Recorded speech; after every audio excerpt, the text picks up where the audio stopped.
morning, good Erev Shabbos. Special greetings to our soldiers at Fort Jackson, to everybody watching our video.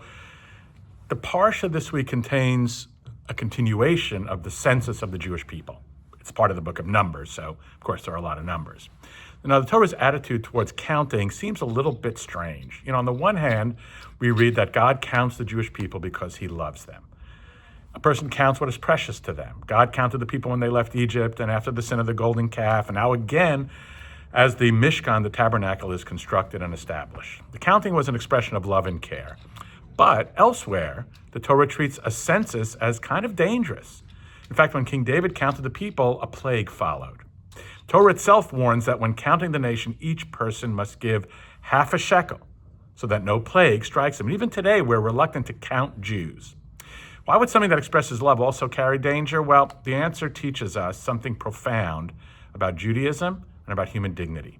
In the ancient world, censuses were about power. Kings counted people the same way they counted soldiers, workers, or for tax revenue.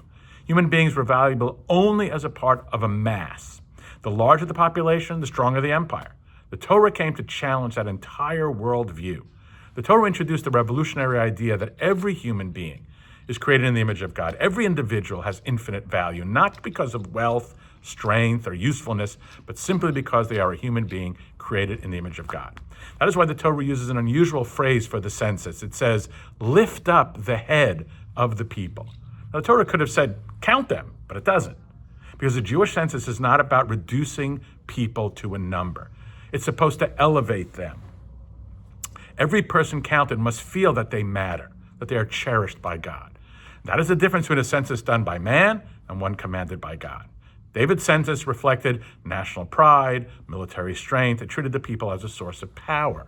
But God's census was the opposite. It reminded every individual that they count not as part of a crowd, but as a unique soul. There's a beautiful verse that says, God counts the stars and calls each one by name. God does not just count, he gives names. A number makes people anonymous. A name makes them unique.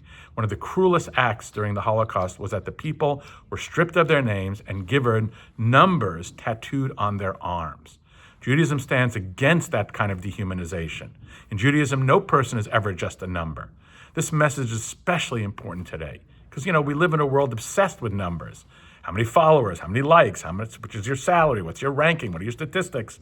It is easy to feel invisible or insignificant, but the Torah reminds us that true greatness is not measured by numbers, not by might nor by power, but by my spirit, says God. Every Jew, every human being carries infinite dignity. Every person has a name, a soul, and a purpose.